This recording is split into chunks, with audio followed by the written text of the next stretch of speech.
सबसे पहले आप सभी को मेरा प्यार भरा नमस्ते। स्वागत है आप सभी का मेरे YouTube चैनल मीरा देवी मंडियाली ब्लॉगर में। तो कैसे हो सब लोग? मैं उम्मीद करती हूँ आप सभी अच्छे होंगे। और आज है 9 अक्टूबर और शरद पूर्णिमा है आज। तो आप सभी लोगों को शरद पूर्णिमा की ढेर सारी शुभकामनाएं। और 2-3 दिनों से मौसम ऐसे डरा रहा है हमें ना कि मानो पता नहीं कितनी जोर की बारिश होगी। और इस मौसम की वजह से हमारा ना बहुत सारी काम रुक रहा है। जैसे कि आजकल हम ना सरलू बोलते हैं हम, जो भी आजकल हम घास काटते हैं, तो सरलू की कटाई शुरू कर देनी थी हमने। तो बहुत सारे लोगों ने तो सरलू की कटाई शुरू कर भी दी है, लेकिन हम डर रहे हैं ना, तो हमारा काम रह रहा है। और जो लोग नहीं डर रहे हैं तो उन्होंने थोड़ा थोड़ा काट भी लिया है। तो हम रोज़ रोज़ सोच रहे हैं कि आज हम सरलू की कटाई करेंगे, लेकिन फिर से मौसम ख़राब हो जाता है। तो हिमाचल में मेरे ख्याल से 1 हफ्ता भी मौसम ऐसे ख़राब ही बताया हुआ है। और शाम के 5 बज गए हैं। तो आज मैं अपनी वीडियो की शुरुआत ना शाम के 5 बजे से कर रही हूँ, क्योंकि आज दिन में ना मेरे सिर में दर्द हो रहा था। तो आज मैं ना सोई रही सारा दिन भर। वैसे थोड़ी देर तो मैं उठ भी जाती थी, लेकिन फिर से ना ये सिर जो है ना मेरा ऐसे भारी भारी लग रहा था, तो फिर से सो जाती थी।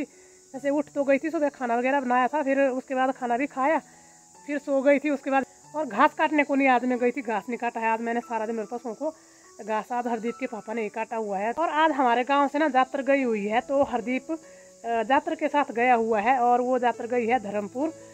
हमारी कुल देवी है वहाँ पे माता जिंदा भगवती जी, तो वहाँ पे वो यात्रा गई है।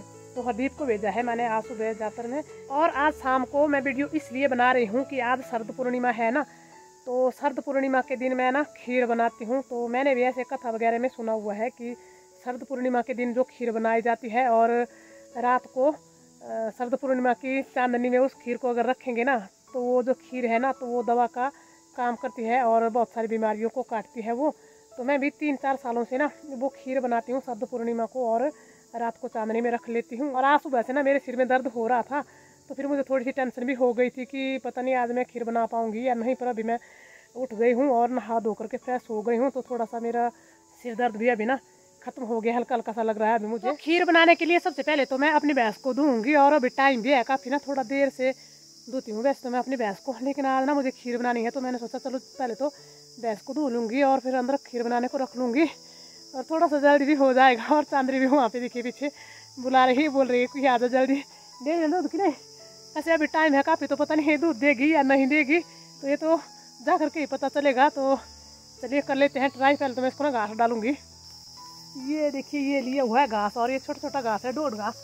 हट चल पर देख, चल जा पर डाल दिया है मैंने घास इसको। तो अब बैठ गई हूँ मैं भैंस के नीचे और पसेरूंगी। पहले तो मैं भैंस को पसेरना बोलते हैं हमारे यहाँ पे। अभी भैंस दूध उतारेगी, पर डर था मुझे कि क्या पता अभी टाइम है, भैंस पता नहीं दूध देने को मना तो नहीं करेगी। तो वैसे तो मना तो कम ही करती है बेचारी, ये दे देती है जो भी इसके पल्ले होता है ना हर बार ही। अभी भी मैं बैठ गई, तो अभी इसने कोई मना नहीं किया, खा रही है अपना आराम से घास। तो लीजिए भाई, मेरी भैंस ने दूध उतार लिया। 2-3 मिनट ही लगाया इसने, ज़्यादा टाइम नहीं लगाया।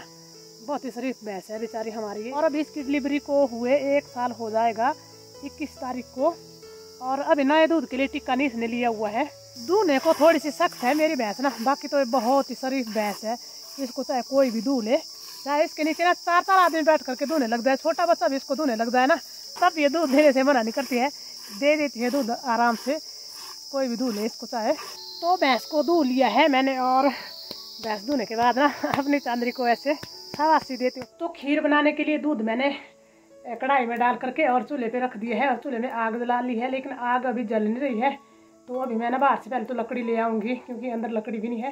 तो बाहर ना बारिश गिरने लग गई है हल्की हल्की, और शाम के ना 6 भी बज गए हैं, तो अंधेरा भी होने लग गया है। और लकड़ियाँ हमारी ये रखी हुई है यहाँ पे, ये देखिए। और ये लकड़ियाँ ना सूख भी गई है, बढ़िया धूप लगी थी दिन में, तो मैंने यहाँ पे इनको थोड़ा सा ऐसे खुला खुला करके रखा हुआ था ताकि अच्छे से सूख जाए। तो चलिए भाई, लकड़ियाँ भी मैंने उठा ली है। और ऐसे शाम के टाइम में मैं वीडियो नहीं बनाती हूँ, कभी आज ही बना रही हूँ पहली बार। लीजिए भाई, लकड़ियों को रख लेते हैं यहाँ पे। और चूल्हे में आग भी जल गई है, खुद से ही जल गई लकड़ी अभी जो मैंने डाली थी चूल्हे में। और अभी मैं ना कपड़े उठाने जा रही हूँ, क्योंकि दिन में मैंने कपड़े धोए थे। तो अभी बाहर लग गई है बारिश, तो अब इन कपड़ों को भी उठा ही लूँगी जल्दी से। अभी सूखे तो होंगे नहीं पूरी तरह से, लेकिन उठाने तो पड़ेंगे। हाँ जी, कुंडला है। और यहाँ पे ये जो हमने मक्की रखी हुई है ना आंगन में, तो इसको भी हमने तरपाल से ढक लिया है, क्योंकि बारिश लग गई है। और यहाँ पे जो थोड़ी सी रह गई है ना, तो इनको हम यहाँ से उठा करके बरामदे में ही रख लेंगे, क्योंकि यहाँ पे तरपाल नहीं पहुँच रहा है।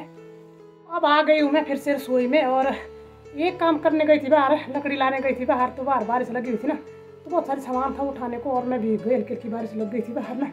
और ठंडी बारिश होती है आजकल की, ठंडी हो गई है, वैसे मौसम थोड़ा सा चेंज हो गया है। तो अब बैठ करके यहाँ पे खीर भी बनाऊँगी और खाना भी बनाऊँगी साथ साथ में। और खाने में अभी लौकी की सब्ज़ी और चावल बनाऊँगी, तो ये लौकी छीलूँगी मैं। तो बचाया मुझे सिर्फ खाना बनाने का ही काम अंदर बैठ करके। और अभी हरदीप को भी फ़ोन करूँगी मैं कि कहाँ पे पहुँचे है वो, तो वो बारिश लग गई है, थोड़ी सी टेंशन भी बढ़ गई है मेरी भी कि बारिश में पता नहीं कहाँ स्नान हो जाएंगे। तो खीर में अच्छे से उबाल आ गया है और खीर हमारी ना लगभग बनने ही वाली है। और साथ साथ में मैंने यहाँ पे ना लौकी की सब्जी भी काट ली है, क्योंकि मुझे ना चावल के साथ में लौकी की सब्जी बनानी है। और दाल खा खा करके भी ना रोज रोज बोर हो जाते हैं, तो इसलिए आजकल बरसात का टाइम है ना, तो हरी सब्जियाँ मिल जाए ना चावल के साथ तो बहुत ही टेस्टी लगती है सब्जियां खाने को भी। और चावल के साथ तो मज़ा ही आ जाता है हरी सब्जी के साथ में। और हरदीप अभी आया नहीं है, तो अभी थोड़ी देर पहले मैंने उसको फ़ोन किया था ना, तो उसने बोला था कि अभी हम सरका घाट में पहुंचे हैं और उसके पापा अपने कमरे में हैं, वो तो जब खाना बन जाएगा तभी आते हैं वो रसोई में। तो अब मैं फटाफट से सब्जी और चावल बना लूँगी, तब तक क्या पता हरदीप भी पहुँच जाए। पर अभी पहुँचने वाला तो मुश्किल ही है, वो अभी 7:20 हुए हैं, तो मेरे ख्याल से 9 बजे से पहले तो नहीं पहुँचेगा। ऊपर फिर से फ़ोन करूँगी मैं उसको। तो खीर हमारी बन गई है और खीर की कढ़ाई तो मैंने चूल्हे पर से उतार ली है। तो सबसे पहले तो मैं यहाँ पे खीर निकाल लूँगी थाली में, जो कि मुझे बाहर चांदनी में रखनी है ना, तो उसके लिए पहले मैं यहाँ से निकाल लूँगी।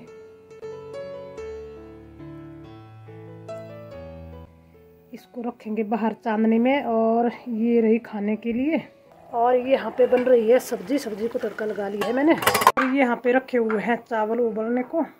तो हरदीप आ गया है और 9 बजे को ही पहुंचा है हरदीप। और कैसा रहा इसका सफर ना, इसके बारे में तो सुबह ही बताएंगे। तो अभी हम खाना खा लेंगे, क्योंकि सुबह से गया हुआ था ये भी ना, और अभी इसको रेस्ट भी करना है।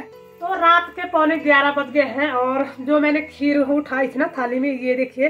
तो अब इस खीर को मैं चांद की रोशनी में रखूंगी। और आज शरद पूर्णिमा है ना, तो आज चांद जो है ना धरती के निकट रहते हैं मतलब। और चांद की जो रोशनी होती है ना, तो उसमें अमृत बरसता है, ऐसा मान्यता है। तो इसलिए जो खीर है ना, इसको मैं बाहर रखूंगी और जो चांद की रोशनी से जो अमृत बरसेगा ना, तो वो इस खीर में आ जाएगा। फिर ये खीर जो है ना, तो ये औषधि का काम करेगी, ऐसा सुना है मैंने भी।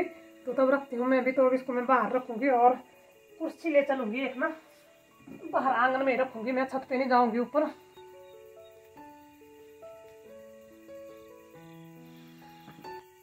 तो आज ना बादल आए हुए हैं और चंद्रदेव जो है ना, तो वो बादलों में छुप गए हैं। और रोशनी ना थोड़ी थोड़ी सी पड़ रही है, पर अभी 12 बजे तक आएगी चंद्रमा की पूरी रोशनी, तो तब तक मुझे इंतजार करना होगा। तो यहाँ पे जो हमारी खीर है ना, इसको मैं ढक करके रखूंगी ताकि इसके अंदर कुछ गिरे ना ऊपर से, सिर्फ इसमें चंद्रमा की रोशनी ही गिरे। तो यहाँ पे मैंने एक दुपट्टा लिया हुआ है, इसको यहाँ पे मैं यहाँ पे ढक रही हूँ। ये लीजिए, चांद फिर से छुप गया है बादलों में। और मैं इंतजार करती रहूंगी, थोड़ी थोड़ी देर बाद बाहर आकर के देखती रहूंगी कि चंद्रमा की रोशनी पड़ रही है या नहीं। तो अब रेस्ट कर लेते हैं थोड़ी देर, फिर बाद में देखूंगी मैं। तो रात के 12:15 बज गए हैं और चंद्रमा भी बादलों के बीच में छुपे हुए हैं। तो मेरी मेहनत भी ऐसे ही बेकार ही लग रही है मुझे तो, क्योंकि यहाँ पे रोशनी नहीं पड़ रही है। और मैं इंतज़ार कर रही थी अब तक, तो मैंने सोचा कि चलो 12 बजे को शायद बादलों से चंद्रमा जो है ना बाहर आ जाएंगे, लेकिन बादल बहुत ही घने घने छाए हुए हैं, तो अभी चंद्रमा की रोशनी पड़ ही नहीं रही है। तो यहाँ पे जो मैंने खीर रखी थी बाहर ना, तो इसको मैं यहीं पे रहने दूँगी। क्या पता अभी थोड़ी देर बाद बादल हट जाए और चंद्रमा की रोशनी यहाँ पे पड़ जाए, तो अब इसको तो यहीं पे रहने दूँगी ना। खाएगा तो इसको कुछ भी नहीं, एक बार मैं इसको नज़र मार लूँगी, लेकिन अब मैं भी सो जाऊँगी, नींद लगी है मुझे भी। और अपनी इस वीडियो का भी करूँगी यहीं पे एंड। उम्मीद करती हूँ आपको वीडियो अच्छी लगी है। तो मिलते हैं आपसे एक नई वीडियो में, तब तक के लिए जय देवभूमि हिमाचल प्रदेश।